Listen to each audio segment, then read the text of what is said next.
Hello friends, आणि मी रवी sir ज्ञानम या यूट्यूब चॅनलवरती तुमचं स्वागत करतो. बघा, याच्या आधीच्या व्हिडिओमध्ये आपण काय बघितलं की आपण सेल डिव्हिजन बघित होतो, बरोबर. आणि सेल डिव्हिजन मध्ये आपण काय कंप्लीट केलं रे? मायटोसिस हा पूर्ण चार्ट आपण काय केला? कंप्लीट केला. करेक्ट आहे.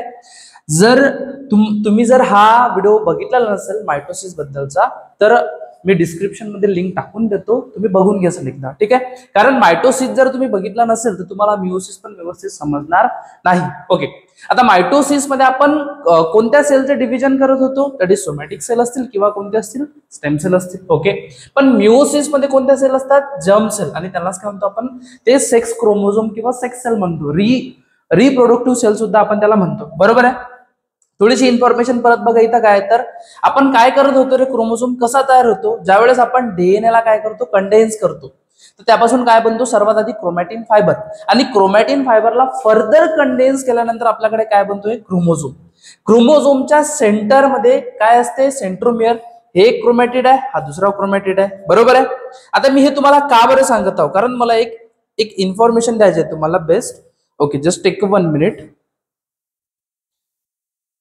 हा, आता इथं बघा, मी मिओसिस स्टार्ट करायच्या आधी तुम्हाला क्रोमोझोम बद्दल सांगू इच्छितो. मी क्रोमोझोम बद्दल बघा काय सांगतो तुम्हाला. सपोज मी काय केलं माहिती आहे का? इथं दोन वेगवेगळे प्रकारचे क्रोमोझोम काढले. बघा एकदा लक्ष द्या, ठीक आहे. हा एक क्रोमोझोम आहे सपोज, ठीक आहे. आणि अशाच प्रकारचा हा एक दुसरा क्रोमोझोम आहे सपोज, ठीक आहे. झाले दोन क्रोमोझोम. डन इथपर्यंत. तर आपण या दोन्हीही आमला, एकाच क्रोमोझोमच्या दोन्हीही आमला काय म्हणतो आपण? Sister chromatid. Sister chromatid. Done इथपर्यंत सिस्टर क्रोमॅटिड. आणि हे पण काय झाले? मग हे पण झाले सिस्टर क्रोमॅटिडच. क्रोमॅटिड, बरोबर आहे. Sister chromatid. ओके, पण जर समजा मी म्हटलं हा एक आर्म आणि हा वाला एक आर्म, कोणते कोणते बघा एकदा परत ड्रॉ करतो मी. कोणता आर्म? हा एक आर्म आणि हा एक आर्म. हे दोन काय आहेत? हे वेगवेगळे दोन क्रोमोझोम वेगवेगळे आहेत ना, तर यांना आपण म्हणतो दॅट इज कोण? Non sister chromatid. Non sister chromatid. आणि हे जे दोन्हीही क्रोमोझोम आहेत, हा क्रोमोझोम आणि हा दुसरा क्रोमोझोम, हे दोन्हीही जे क्रोमोझोम आहेत हे एकाच सिंगल सेल मध्ये प्रेझेंट आहेत. म्हणून मी यांना काय म्हणतो? That is homologous. काय म्हणतो मी यांना? Homologous. Homologous chromosome. Homologous chromosome. Done इथपर्यंत अलग लक्षात? दोन्हीही क्रोमोझोम कशा आहेत? होमोलोगस क्रोमोझोम आहे. डन. आणि नॉन होमोलोगस क्रोमोझोम म्हणजे ते दुसरे असतील. करेक्ट आहे. ओके, इथपर्यंत समजलं. होमोलोगस क्रोमोझोम, सिस्टर क्रोमॅटिड, आणि हे कोण झाले तिथं? Non sister chromatid. बघा, याच्या आधी आपण सर्व मायटोसिस इथं कंप्लीट केलेलं आहे, सायटोकायनेसिस वगैरे, ठीक आहे. आता या व्हिडिओमध्ये आपण पर्टिक्युलर काय बघणार आहोत की आपल्याला काय कंप्लीट करायचं आहे? आपल्याला कंप्लीट करायचे आहे मिओसिस. ओके, तर ठीक आहे, मी इथं मिओसिस सांगतो तुम्हाला काय. तर मिओसिस. डन. आता what is the meaning of meiosis? Meiosis काय आहे? जसं मायटोसिस मध्ये काय होतं? मायटोसिस मध्ये काय होतं? एका सिंगल सेल पासून दोन सेल तयार होत होत्या, बरोबर आहे. एका सिंगल सेल पासून दोन सेल तयार होत्या. ओके, तर मिओसिस मध्ये काय माहिती आहे का? इट इज द, हे काय आहे? हे प्रोसेस आहे. हे कशाची प्रोसेस आहे? सेल डिव्हिजनची. म्हणजे मी काय लिहिणार माहिती आहे का? It is the process. It is the process of कशाची? It is the process of cell division in which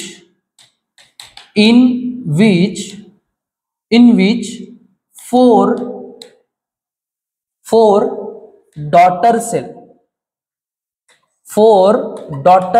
मागच्या व्हिडिओमध्ये सांगितलं ना आपण डॉटर सेल कशाला म्हणतो, परत एकदा सांगतो. 4 डॉटर सेल. पण हे कशा असतील माहिती आहे का? हॅप्लॉइड असतील. हॅप्लॉइड म्हणजे काय रे? त्यांच्यामधलं जेनेटिक मटेरियल काय झालं असेल? हाफ झालं असेल. याला आणखीन आपण कशाने डिनोट करतो? एन. आणि डायप्लॉइडला कशाने डिनोट करतो आपण? दॅट इज 2n ने डिनोट करतो. डन इथपर्यंत बघा. मग काय सांगितलं मी? मिओसिस म्हणजे it is the process of cell division in which 4 daughter cells, ते पण कशा? हॅप्लॉइड फॉर्म तयार होतील. कोणापासून? From one parent cell. आणि हा जो पॅरेंट सेल आहे हा कसा असेल माहिती आहे का? डायप्लॉइड असेल. डायप्लॉइड. डायप्लॉइड, आणि याला कशाने डिनोट करतो आपण, दॅट इज 2n. ओके, हे काय झाली मिओसिसची डेफिनेशन. सरळ सरळ काय सांगितलं मी तुम्हाला, हे प्रोसेस आहे. कशाची प्रोसेस आहे, सेल डिव्हिजनची. काय होत आहे, 4 सेल तयार होतात, पण कशा, हॅप्लॉइड. कशापासून, एका पॅरेंट सेल पासून, जी की कशी असते, डायप्लॉइड. बरोबर आहे. म्हणजे सिंपल बघा, मिओसिस मध्ये होत काय, आपल्याला काय करायचं, सेल डिवाइड करायच्यात, एका सेलचे वेगवेगळे सेल तयार करायच्यात. आणि मिओसिस जर बघत आपण तर समजा सपोज हा आहे मिओसिस, हा आहे एक पॅरेंट सेल. बरोबर आहे, हा आहे पॅरेंट सेल. आणि जस्ट सपोज पॅरेंट सेल मध्ये 1 2 3 आणि हे 4 काय आहेत, क्रोमोझोम आहेत, हे पेअर मध्ये आहेत. ओके, तर मला काय करायचं, हे डिवाइड करायचं. सपोज हे झाले डिवाइड, हा एक पहिला सेल तयार झाला, हा एक दुसरा सेल तयार झाला. ओके, तर मग यांचे ऑब्विसली यांचे क्रोमोझोम पण कसे डिवाइड होतील, इक्वली डिस्ट्रीब्यूट होतील. तर इथं 2 जातील या 4 पैकी आणि इथं 2 जातील. डन इथपर्यंत. आपण हे फर्दर यांचं मिओसिस होते, हे फर्दर डिवाइड होतात आणि यांच्यापासून इथं 2 सेल तयार होतात, या सेल पासून 2 सेल तयार होतात. ओके, फर्स्ट सेकंड, आणि या सेल पासून सुद्धा 2 सेल तयार होतात, हे पहिली सेल आणि हे दुसरी सेल. ओके, आता गोष्ट कुठे येते, या न्यूक्लियस मधल्या क्रोमोझोमला डिवाइड करण्याची. इथं 2 आहेत, एक गेला इथं याच्याकडे आणि एक या दुसऱ्या सेलकडे. इथं पण 2 आहेत, इथून गेला एक इथं आणि एक गेला इथं. बरोबर आहे. आणि हे सगळे जे सेल तयार झाले हे कशा आहेत माहिती आहे का, हॅप्लॉइड. कारण तुम्ही स्वतःही बघू शकता, हॅप्लॉइड म्हणजे काय रे, तुम्ही स्वतःही बघू शकता, इथं क्रोमोझोमची संख्या बघा आणि इथं बघा क्रोमोझोम कसे आहेत. तर आता ऍक्च्युअली ही क्रोमोझोमची संख्या व्हॅरी होते. मी जसं एक एक्झाम्पल तुम्हाला समजलं पाहिजे म्हणून इथं सांगितलं. आता हे जे पहिली स्टेज आहे ना, याला आपण काय म्हणतो, दॅट इज मिओसिस, मिओसिस 1. आणि हे जे दुसरी आहे याला म्हणतो आपण मिओसिस 2, मिओसिस 2. म्हणजे मला काय समजलं माहिती आहे का, जे मिओसिस आहे ते 2 स्टेजेस मध्ये क्लासिफाय केले गेलेले आहे. कोणती कोणती, पहिली मिओसिस 1 आणि दुसरी कोणती आहे, मिओसिस 2. हे अशा प्रकारे. मग याचा आता बोर्डचा जर आपण विचार केला तर मिओसिस 1 आणि 2 एकदम छोट्याशा पार्टमध्ये तुम्हाला दिलेले आहेत. पण यावरती जर क्वेश्चनचा विचार केला ना तर खूप मोठ्या लेवलवरती क्वेश्चन विचारले जातात. मोठ्या इन द सेन्स की त्यामधलं थोडं डिटेलमध्ये क्वेश्चन विचारलं जातं. म्हणून आपण मिओसिस 1 आणि मिओसिस 2 हे थोडं डिटेलमध्ये बघण्याचा प्रयत्न करू. ओके, तर बघ चला आता आपण स्टार्ट करून करू माहिती आहे का, मिओसिस 1 पासून. ठीक आहे, मी स्टार्ट करून करतो. मिओसिस किंवा मिओसिस हे 2 स्टेजेस मध्ये क्लासिफाय आहे. कोणती कोणती, दॅट इज मिओसिस, मिओसिस 1 आणि दुसरी कोणती स्टेज आहे रे, दॅट इज मिओसिस, मिओसिस 2. पर्यंत मिओसिस 1 आणि मिओसिस 2 हे पहिली स्टेज आणि हे दुसरी स्टेज मध्ये क्लासिफाय केले गेलं. आता ऑब्विसली मिओसिस मध्ये परत 4 स्टेजेस असतात. कोणते कोणते रे, दॅट इज एक असतो पीमॅट, आपण पीमॅट म्हणून ओळखलं होतं, आठवते का, एक दॅट इज पी. हा बघा एकदा परत सांगतो, इथं आपण काय नाव ठेवलं होतं लगेच लक्ष द्यायसाठी, that is P M A आणि लास्ट वाला कोणता होता, टी, पी मॅट. सेम इथं पण हे असतात. कोणता, that is P M A आणि then last is T, P MAT. P for, P चा काय मिनिंग आहे, दॅट इज प्रोफेज आणि मिओसिस 1 आहे म्हणून 1. एम फॉर मेटाफेज, मिओसिस 1 आहे म्हणून 1. एनाफेज, एनाफेज 1 आणि देन कोण असेल, टिलोफेज 1. डन. सेम तसंच इथं काय असेल, प्रोफेज आणि मिओसिस 2 आहे म्हणून प्रोफेज 2. मेटाफेज, मिओसिस 2 आहे म्हणून आपण काय येणार 2. नंतर काय रे, एनाफेज, हा सुद्धा काय असेल 2. नंतर कोण असेल, टिलोफेज, टिलोफेज 2. डन. डन इथपर्यंत. मग यांच्यामध्ये फरक काय आहे, फरक एका गोष्टीचा आहे की इथला जो प्रोफेस आहे हा सर्वात लॉंगेस्ट स्टेज असतो. लॉंगेस्ट, खूप जास्त वेळ लागते प्रोफेसला. का बरं लागते बघा, 1 मार्क्ससाठी हे छोटे छोटे पॉइंटच कव्हर करायचे म्हणून हे आपण डिटेलमध्ये बघतो. जसं मागच्या वर्षी एक क्वेश्चन आला होता की प्रोफेस हा लॉंगेस्ट फेज, म्हणजे कोणता फेज हा जास्त ड्युरेशनचा आहे, कोणता आहे, प्रोफेस. का बरं माहिती आहे का, प्रोफेस फर्दर हा 5 क्लासमध्ये डिवाइड होतो. It is sub divided into 5 classes. त्याला कसं लक्षात ठेवसाल, लेझी पॅडिडी, लेझी पॅडिडी. लेझी, ले काय आहे, लेप्टोटीन, लेप्टोटीन, लेप्टोटीन फेज. झी दॅट इज काय, झायगोटीन, झायगोटीन. बरोबर आहे. नंतर काय रे, पॅचिटीन, डायप्लोटीन नंतर कोण आहे, डायकायनेसिस. डायकायनेसिस, सिंपल, हा एक फरक आहे. या 5 मुळेच सर्वात जास्त लॉंग ड्युरेशन असणारा हा जो फेज आहे दॅट इज प्रोफेज 1. डन इथपर्यंत. ओके, हे प्रॉब्लेम आहे, बरोबर आहे. लेप्टोटीन, झायगोटीन, पॅचेटिन, डिप्लोटीन आणि काय, डायकायनेसिस. लेझीपॅडिडी, लेझीपॅडिडी असं लक्षात ठेवाल तुम्ही त्याला. ठीक आहे, मग आपण 1 बाय 1 स्टार्ट करू. सर्वात पहिला जो फेज आहे तो कोण आहे, प्रोफेज 1. मग प्रोफेज 1 ला स्टार्ट करू. ओके, ठीक आहे. प्रोफेज 1 मध्ये बघसाल आता काय होते तर प्रोफेज 1.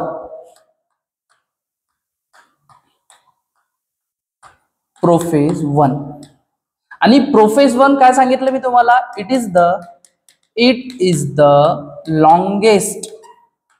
लॉंगेस्ट फेज कशाचा, ऑफ मिओसिस अँड सब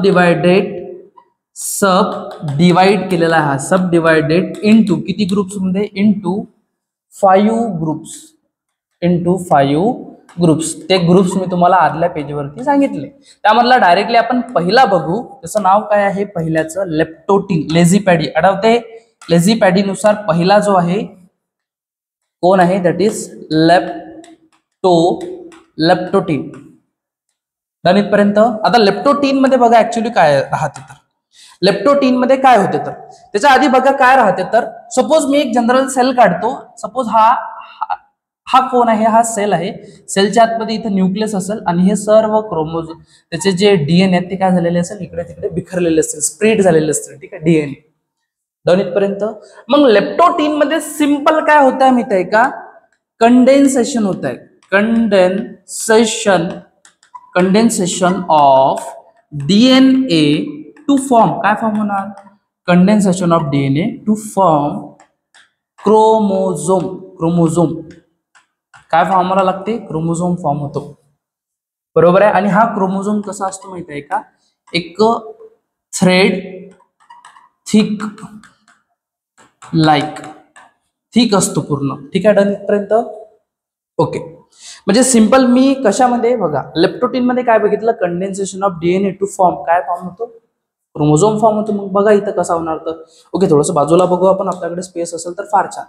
इथं बघतो बघा काय होते तर, सपोज हा सेल आहे, सेलच्या आतमध्ये हा न्यूक्लियस. मग इथं काय होत आहे, या डीएनए पासून काय तयार व्हायला पाहिजे, आपल्याकडे काय व्हायला पाहिजे, या डीएनए पासून क्रोमोझोम तयार होतात. मग इथं सपोज मी काढतो, इथं असे हा एक क्रोमोझोम आणि हा इथं असा दुसरा क्रोमोझोम. डन. आपल्याकडे किती क्रोमोझोम तयार झाले, 2 क्रोमोझोम तयार झाले. ठीक आहे, आणि धीरे धीरे आणखी याच्यामध्ये काय होते माहिती आहे का, जे न्यूक्लियर मेम्ब्रेन आहे start to disappear. Nuclear membrane start to disappear. Okay, done इथपर्यंत. ठीक आहे.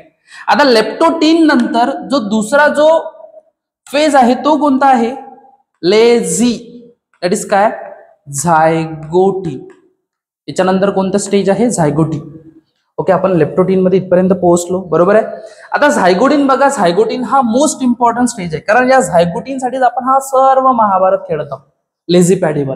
लेझीपॅडिडी वाला कोणतं, लेप्टोटीन, झायगोटीन, पॅचेटीन, डायप्लोटीन आणि कोण नंतर डायकायनेसिस. ओके, आता झायगोटीन मध्ये बघा काय होते तर, झायगोटीन मध्ये काय होत आहे माहिती आहे का, हे जे क्रोमोझोम आहेत यांना इथं काढतो. ठीक आहे, हे डायग्राम बघसाल एकदा, या झायगोटीन वाले डायग्राम बघसाल एकदा, व्यवस्थित लक्ष देसाल. सपोज हा आहे इथं न्यूक्लियस, हा क्रोमोझोम. यांना काय करतो माहिती आहे का, सर्क्युलर काढल्यापेक्षा एक थोडस डार्क घेऊ आपण.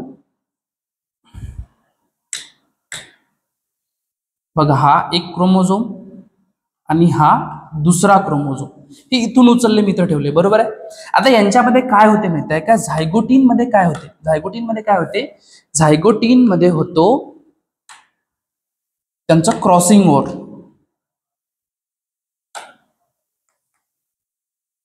ते काय तयार करतात, 2 क्रोमोझोम. पण हे दोन्हीही क्रोमोझोम कसे असतील, 2 होमोलोगस क्रोमोझोम.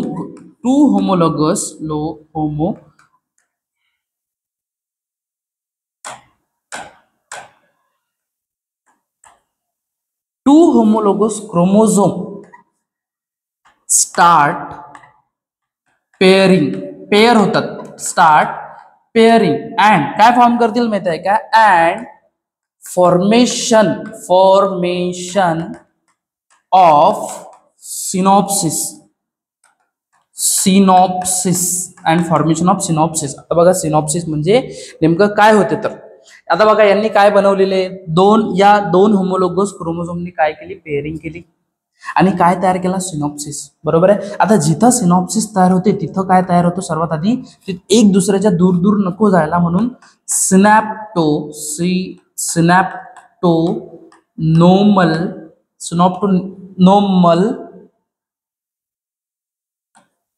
कॉम्प्लेक्स.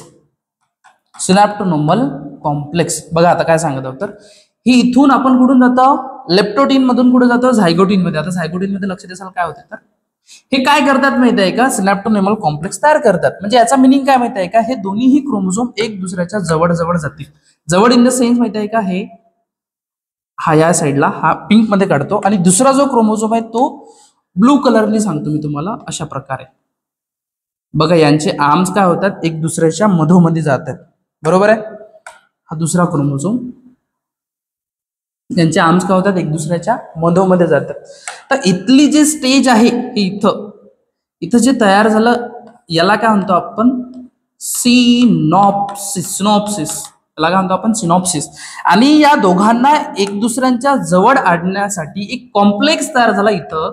असा इथं कॉम्प्लेक्स होतो. आता दाखवण्यासाठी दाखवतोय मी तुम्हाला. या कॉम्प्लेक्सला काय म्हणतो, सिनॅप्टोनोमल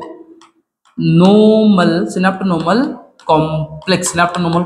याला आपण म्हणतो सिनॅप्टोनोमल कॉम्प्लेक्स. डन. ओके, काही डाऊट नाही याच्यामध्ये. ओके, आता हे जे दोन्हीही क्रोमोझोम आहेत यांची जे पेअरिंग आहे त्या दोन क्रोमोझोमला आपण म्हणतो दॅट इज कोण रे, बायव्हॅलंट. मग असा जर क्वेश्चन येते की बायव्हॅलंट केव्हा फॉर्म होतात, तर केव्हा फॉर्म होतात, झायगोटीन मध्ये. ही जी कंडिशन आहे या दोघांच्या सिनॅप्टोनोमल कॉम्प्लेक्स मध्ये हे जुडले एक दुसऱ्यासोबत. बरोबर आहे. आता याला काय म्हणतो, या कंडिशनला आपण काय म्हणतो, बायव्हॅलंट. हे कुठं होत आहे, झायगोटीन मध्ये. बरोबर. आता झायगोटीनच्या नंतर नेक्स्ट स्टेप जी आहे ती बघा काय, तर झायगोटीनच्या नंतर जे नेक्स्ट प्रोसेस आहे ते काय बघा, पॅचेटिन मध्ये बघू आपण काय होतं, तर ABC काय आहे, दॅट इज पॅचेटिन म्हणजे काय नेमकं. आता ठीक आहे, आपण आतापर्यंत काय काय बघितलं की आपल्याकडे काय रे, सेल आहे, त्याच्या आतमध्ये न्यूक्लियस आहे. बरोबर आहे. न्यूक्लियसच्या आतमध्ये दोन आपण क्रोमोझोम तयार केलेले आहेत असे, आणि हे दोन्हीही क्रोमोझोम काय करत आहेत, पेअरिंग करत आहेत अशा प्रकारे. बरोबर, अशा प्रकारे हे काय करत, पेअरिंग करत आहे. आता याच्यानंतर काय होणार माहिती आहे का, हे दोन्हीही क्रोमोझोम जे पेअरिंग करतात या पेअरिंगच्या मध्ये होणार क्रॉसिंग ओव्हर. आणि what is the meaning of crossing over. Crossing ओव्हरचा मिनिंग बघा काय आहे, तर एकदा मला न्यूक्लियस काढता येतं. ठीक आहे, हा न्यूक्लियस आणि न्यूक्लियस मधले आपले दोन वेगवेगळ्या प्रकारचे क्रोमोझोम. हा एक क्रोमोझोम. ठीक आहे. दुसरा ब्लू वाला हा क्रोमोझोम. ठीक आहे. आता यांच्या आर्म्स वरती लक्ष द्यायचं, जसं इथे आहे तसंच इथे ऍज इट इज काढलेलं आहे. पण इथं काय करतो माहिती आहे का, मी याला इरेज करतो. बघ सा, ठीक आहे, झालं इरेज. आता हे इथं काय झालं माहिती आहे का, यांनी दोघांनी काय केली, क्रॉसिंग ओव्हर केली. म्हणजे जो ब्लू वाला आहे त्याच्याकडे गेला कोणता पार्ट, पिंक वाला पार्ट गेला, आणि जो पिंक आहे त्याच्याकडे कोणता पार्ट गेला, हा ब्लू वाला पार्ट गेला. म्हणजे यालाच काय म्हणतो आपण, exchange of genetic material. Means what, exchange of genetic material म्हणजे काय, क्रॉसिंग ओव्हर. ओव्हरऑल जर बघितलं याला काय म्हणतो आपण, रिकॉम्बिनेशन. म्हणजे बघा सिंपल, मला कशामध्ये रे, मला सिंपल पॅचेटिन मध्ये काय मिळालं माहिती आहे का, यांच्यामध्ये काय होत आहे, क्रॉसिंग ओव्हर होत आहे.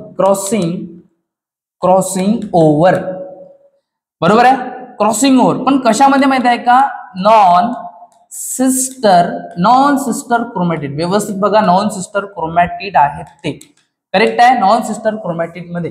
आणि कशी होते, what is the meaning of crossing over, काय होतं, exchange of genetic material between, कशामध्ये, बिटवीन होमोलोगस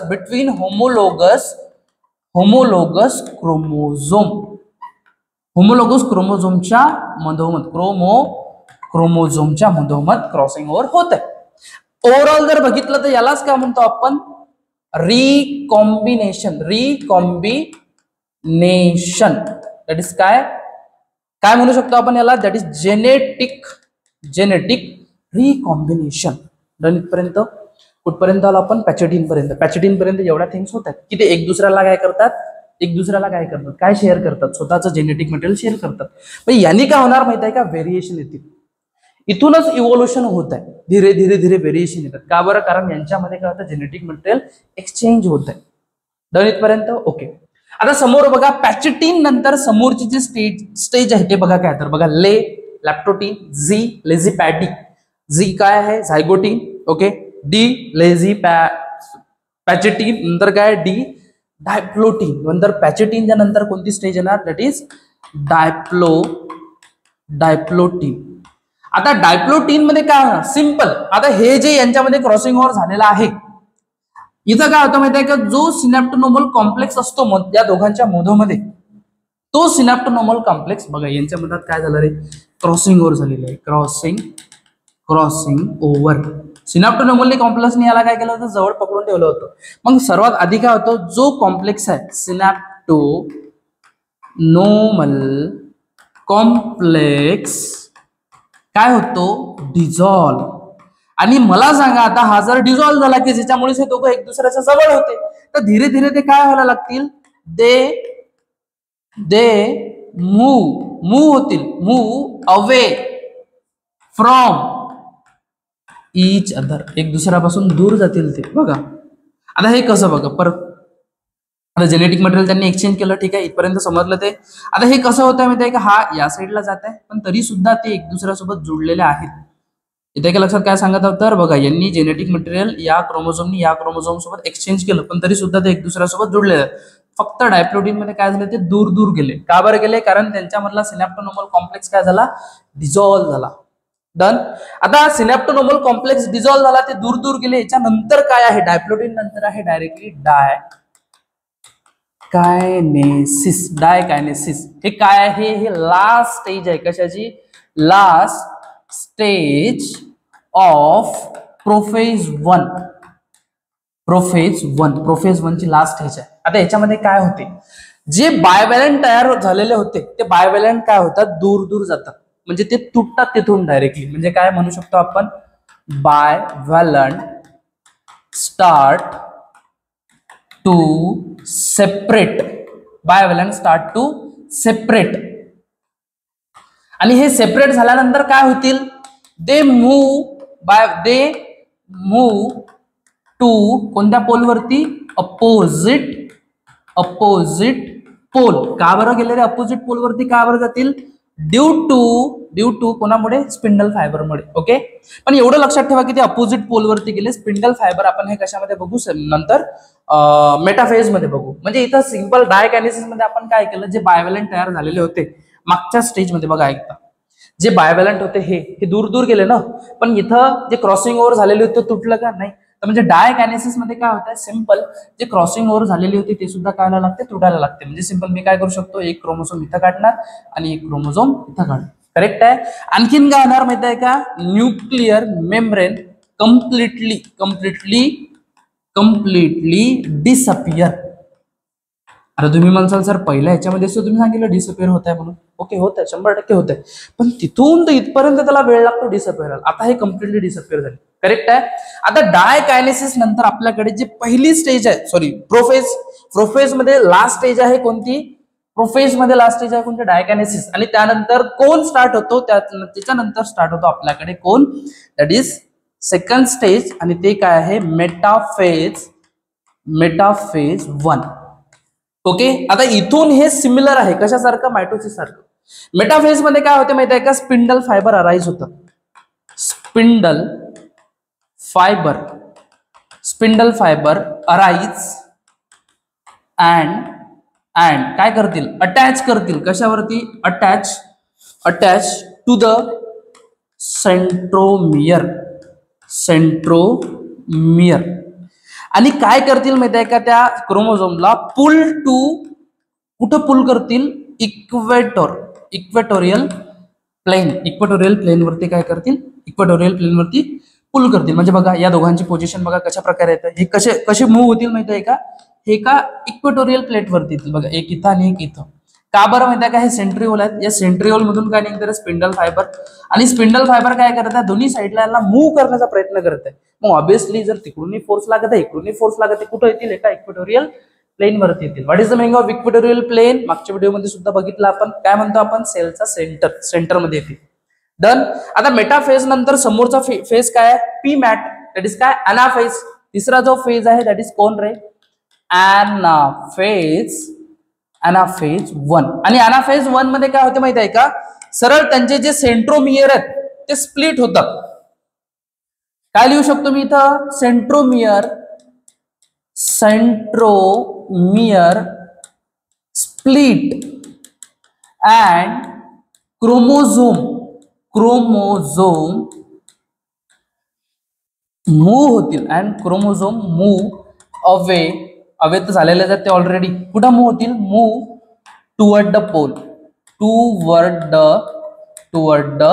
पोल, पोल वरती मूव्ह होतील. म्हणजे सिंपल काय सांगायचं मला बघा, हे जे क्रोमोझोम होते ना, काय तर कुठं झाले होते तयार, ते बघा इक्वेटोरियल प्लेट वरती, ते आता कुठं जातील, या या सेंट्रिओलमुळे एक क्रोमोझोम इथे येणार आणि एक क्रोमोझोम इथे येणार, झाले सेपरेट, बरोबर आहे, स्पिंडल फायबर. ओके.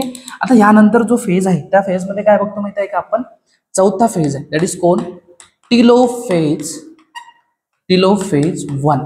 करेक्ट आहे. टिलोफेज 1 मध्ये असं काय होते, एकदा लेट मी चेक, व्हिडिओ सुरू आहे की नाही तर. ओके, सर्व व्यवस्थित आहे. टिलोफेज मध्ये असं काय होते, लक्षात द्या.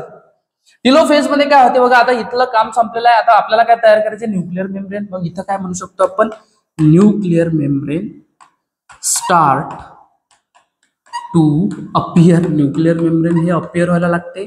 आणखीन बघा इथं काय होते, तर जो क्रोमोझोम आहे तो आणखीन कंडेन्स होतो, chromosome start to further condense, आणखीन कंडेन्स व्हायला लागतं, फर्दर कंडेन्स. आणि कसा होतो माहिती आहे काय, कॉम्पॅक्ट होतो, एकदम कॉम्पॅक्ट. डन इथपर्यंत पूर्ण condense to form a compact structure, compact होऊन जातो पूर्ण. डन. आता न्यूक्लिअर मेम्ब्रेन पण अपियर होत आहे. हा, आणखीन काय होणार माहिती आहे का, जे स्पिंडल फायबर आहेत, spindle fibre disappear. Spindle fibre परत काय व्हायला लागतात, डिसअपियर व्हायला लागतात.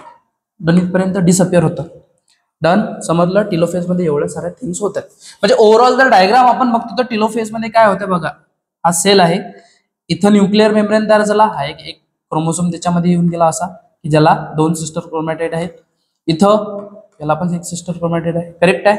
आता काय होणार, या टिलोफेज मध्ये आणखीन काय होतील माहिती आहे का, हे दोन्ही हे जे इथं 2 न्यूक्लियस तयार झालेले आहेत, यांच्यापासून तयार होणार परत आपल्याकडे हा एक सेल असेल ज्याच्यामधला हा एक न्यूक्लियस, आणि हा एक सेल असेल ज्याच्यामधला हा एक न्यूक्लियस. डन इथपर्यंत. इथे लक्षात काय सांगत आहोत, तर म्हणजे इथं काय होणार, 2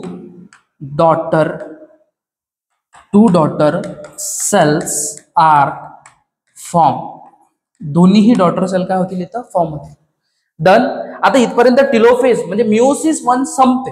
आता मिओसिस 1 नंतर सेकंड जे आहे ते काय आहे आपल्याकडे, दॅट इज मिओसिस 2. मिओसिस 2. आता मिओसिस 2 मला परत लिहावं लागेल. मला काय सांगावं लागेल तुम्हाला, की एक असतो आपल्याकडे सर्वात पहिला जो फेज असतो त्याला आपण म्हणतो प्रोफेज 2. ओके, मिओसिस 2 बघत आहोत. म्हणून नंतर कोण असतो आपल्याकडे, मेटाफेज 2. नंतर कोण असतो आपल्याकडे, दॅट इज अनाफेज 2. ओके, आणि लास्ट मध्ये कोण असेल, टिलोफेज 2. आता हे सर्वचे सर्व हे कशाचे सिमिलर आहेत माहिती आहे का, मायटोसिसच्या सिमिलर आहेत. म्हणून जे प्रोफेज मायटोसिस मध्ये होत आहे तोच प्रोफेज 2 मिओसिस मध्ये होत आहे, तोच मेटाफेज 2 मिओसिस मध्ये होत आहे, तोच अनाफेज 2 मिओसिस मध्ये होत आहे जो मायटोसिस मध्ये, आणि तोच टिलोफेज इथं पण होत आहे. मग ओव्हरऑल जर बघितलं आपण तर मिओसिस 1 मध्ये आपण काय केलं होतं, 2 हे सेल तयार केल्या होत्या. मग सरळ बघा काय होत आहे म्हणजे या सर्व याच्यामध्ये हे जे 2 सेल आहेत की ज्यांच्यामध्ये हे एक्स सारखं आपल्याला हे जेनेटिक मटेरियल मी दाखवत होतो तुम्हाला, हे काय होतात माहिती आहे का, यांच्यामध्ये मिओसिस 2 झाल्यानंतर हे 2 सेल परत फर्दर सब डिवाइड होतात आणि या 2 सेल पासून किती सेल बनतात आपल्याकडे? अप्रॉक्सिमेट 4 सेल बनतात, की ज्यांच्यामध्ये जेनेटिक मटेरियल बघा एकच दिसत आहे फक्त. इथं 2 आहेत, एक्स तयार केला आपण, ठीक आहे. इथं पण बघा एक, इथं पण एकच आहे, आणि इथं पण कसं असेल जेनेटिक मटेरियल सिंगल, बरोबर आहे. आणि या कंडिशनला आपण एन एन एन एन म्हणजे काय, कोणती कंडिशन आहे? दॅट इज हॅप्लॉइड कंडिशन म्हणतो. इथपर्यंत. आणि हे जे कंडिशन आहेत बघा मिओसिस 2 मध्ये होत आहे, मिओसिस 2 मध्ये हॅप्लॉइड कंडिशन तयार होत आहे. मिओसिस 1 मध्ये डायप्लॉइडच आहेत. मिओसिस 1 म्हणजे हे 4 स्टेप झाल्यानंतर इथं हॅप्लॉइड कंडिशन तयार होते. तर इथपर्यंत इथं तुमचा मिओसिस 2 चा पण सुद्धा पार्ट संपतो. लक्षात काय ठेवसाल, मिओसिस 2 मध्ये डायप्लॉइड पासून काय बनत आहे? हॅप्लॉइड बनत आहे. आणि मायटोसिस मध्ये डायप्लॉइड जर असेल तर तो डायप्लॉइडच राहतो. मग आता याच्यानंतर लास्ट पार्ट काय माहित आहे का, की आपल्याला बघायचं आहे काय इम्पॉर्टन्स काय आहेत. What are the importance of meiosis. मिओसिसचे काय इम्पॉर्टन्स आहेत? तर पहिली गोष्ट तर हे कुठं सापडते? दिस प्रोसेस ऑकर कुठं सापडते? दिस प्रोसेस ऑकर इन कोणत्या सेलमध्ये माहित आहे का? Reproductive cell. कोणत्या सेल? म्हणजे जर्म सेल मध्ये सापडते. आणखीन बघा या it is useful to formation काय फॉर्म करते माहिती आहे का? मिओसिस 1 मुळे काय फॉर्म होतो? फॉर्मेशन ऑफ गॅमेट अँड कोण आणखीन कोण शकतो? अँड स्पोर सुद्धा फॉर्म होतात. का बरं? कारण की गॅमेट ऑलवेज लक्षात ठेवसाल आपल्याकडे 2 प्रकारचे गॅमेट आपण बघतो. कोणते? एक असेल मेल गॅमेट आणि दुसरा कोणता असेल रे? Female gamete. मेल मध्ये काय येतील? सपोज मेल मध्ये येतील स्पर्म, आणि फिमेल मध्ये काय असतो? ओवम किंवा ओवम म्हणू आपण त्याला, ठीक आहे. आता स्पर्म सुद्धा हा हॅप्लॉइड असतो आणि ओवम सुद्धा कसा असतो? हॅप्लॉइडच पाहिजे आपल्याला. म्हणजे जेवढेही गॅमेट असतील ते कसे पाहिजेत आपल्याला? हॅप्लॉइडच पाहिजेत. म्हणून जर्म सेलमध्ये किंवा रिप्रोडक्टिव्ह सेलमध्ये आपण काय करतो? मिओसिस करतो. जर समजा इथं मायटोसिस झाली असती तर ते हॅप्लॉइड नसते झाले तयार, ते काय झाले असते? डायप्लॉइड. मग तुम्ही विचार करा जस्ट कंडिशन की हा स्पर्म सुद्धा डायप्लॉइड आहे आणि हा ओवम सुद्धा डायप्लॉइड आहे, आणि यांचं फ्युजन झाल्यानंतर आता टेट्राप्लॉइड तयार झाला असता, आणि हे पॉसिबल नाही आहे. म्हणून आपण काय करतो माहिती आहे का? आपण काय करतो? आपल्याला हे कसे पाहिजेत? हॅप्लॉइड पाहिजेत. ठीक आहे, लक्षात ठेवसाल. इथपर्यंत तुमचा मिओसिसचा सुद्धा पार्ट संपतो. डन. याच्यानंतर सुद्धा भेटू आपण वेगवेगळ्या व्हिडिओज मध्ये. तुम्हाला जर व्हिडिओ आवडला असेल तर नक्की सबस्क्राईब करा आणि व्हिडिओला लाईक करा. ठीक आहे, धन्यवाद.